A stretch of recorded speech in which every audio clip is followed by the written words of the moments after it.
Hi guys! Welcome back to this channel. My name is S and I'm vlogging live here in the land down under. Happy New Year sa inyong lahat. It's 1st of January and today is the first day of the year.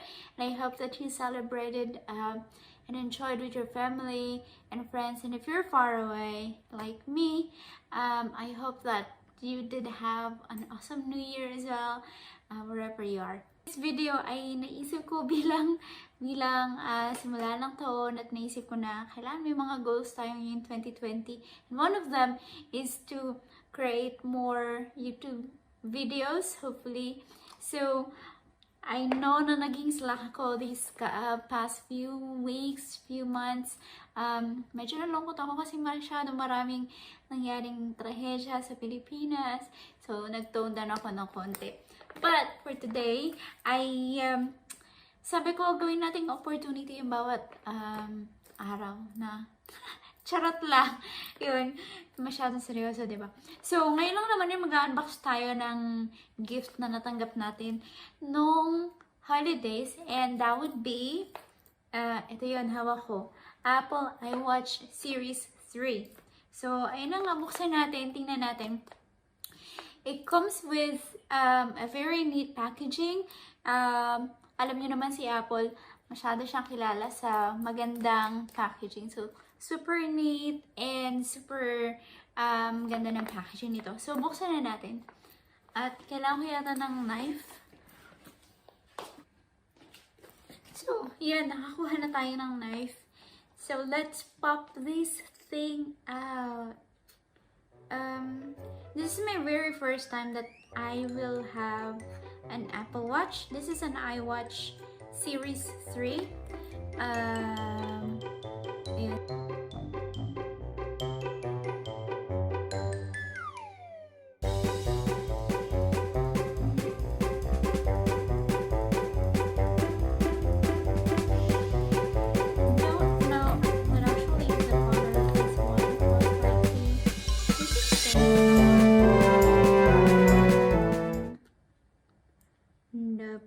Nope, it doesn't say. So, ito lang sa labas, meron siyang Apple logo and Watch Series 3. Sabi dito, includes Apple Watch, band, and charging cable. Power adapter sold separately. So, meron siyang mga sticker dito, mga barcodes and all. So, ito na. Buksan na natin.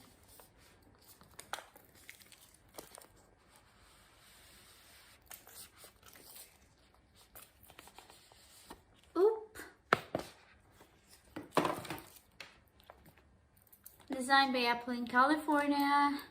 And then, oh, it's white. That's the watch. So, hindi ko alam kung ano laman ito. Again, this is the first time that I'm gonna have an Apple Watch. So, hindi ko alam kung anong mga features nito, to be honest. So, magtitingin pa ako dito sa So, meron siyang instruction dito sa ano na to, sa paper na to. Meron siyang instruction on how to do it. And then this one, some more documentation, one. Oh, it has an extra band here. Tapos, what is this thing? Sorry guys, I don't know what I'm doing. I don't know what's this thing. Can you guys tell me what is this one? So basically that's it. And then tingnan natin yung watch itself. Okay. So ito yung watch. Color white siya.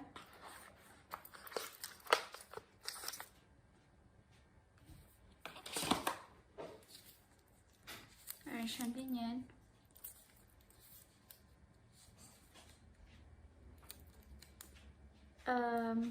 Mukhang yun yung charger yung kanina. But,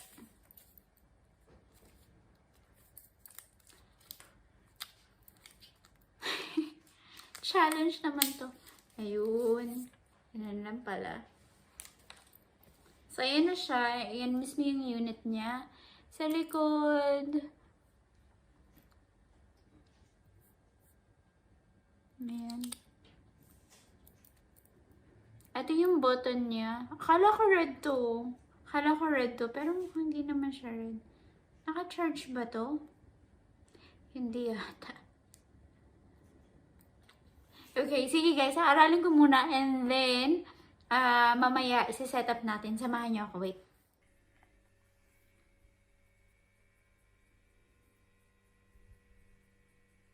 Ayan, so continue natin.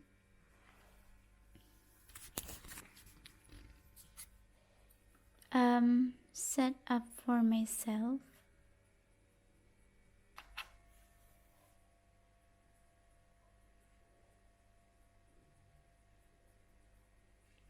Okay, na-pair na natin siya.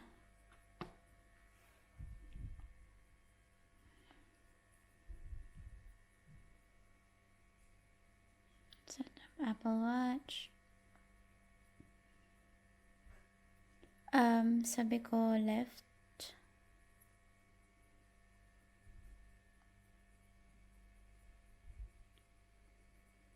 Okay, connecting your Apple Watch. This may take a moment. Setting language dito sa watch mismo. Setting language, nag-iba na siya dito. Terms and condition, of course, you just have to agree with that. Mag-disagree ka pa dyan, diba?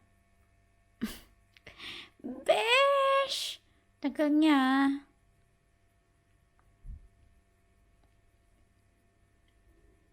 So, hindi ko alam kung tinignan ko kanina kung sulit pa ba na buy itong Apple Watch, and they said yes, it is still a good buy and worth it still at 2020 because yung Apple Watch marami siyang features like health features, meron din siyang altimeter, meron siyang ano pa ba meron dito, yung mga pace, kinakount niya yung pace mo.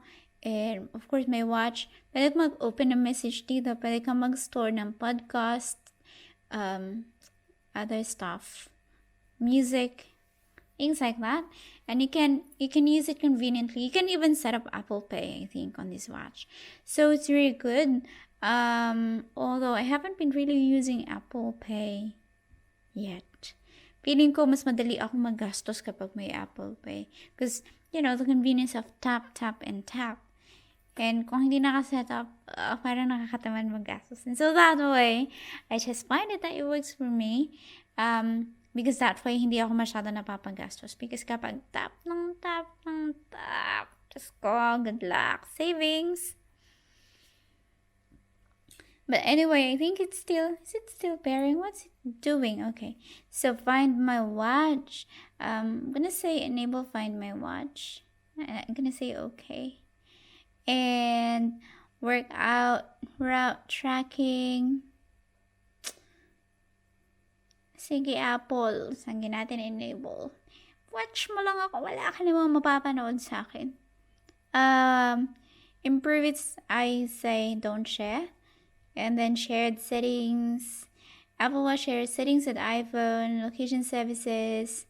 Some watch faces and apps may use your location when location is on the fitness app will be downloaded to your iPhone. Okay. Bold and text size. Mas gusto ko malalaki ng bahagya. So I'd say that much, maybe. Okay, that's fine with me. Ganyan kalaki. So, I'm just gonna say continue. And then Apple Watch passcode. Okay, so yan na. Nakapag-create na tayo ng passcode. Activity.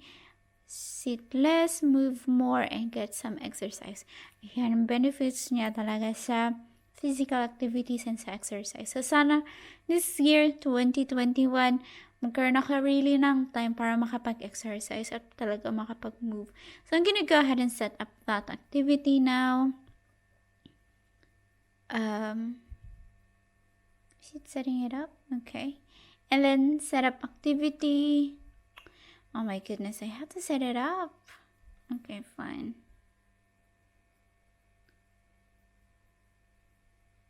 Let's say female. Yung birthday na birthday. Sige, dito muna tayo. Hit done. And then continue.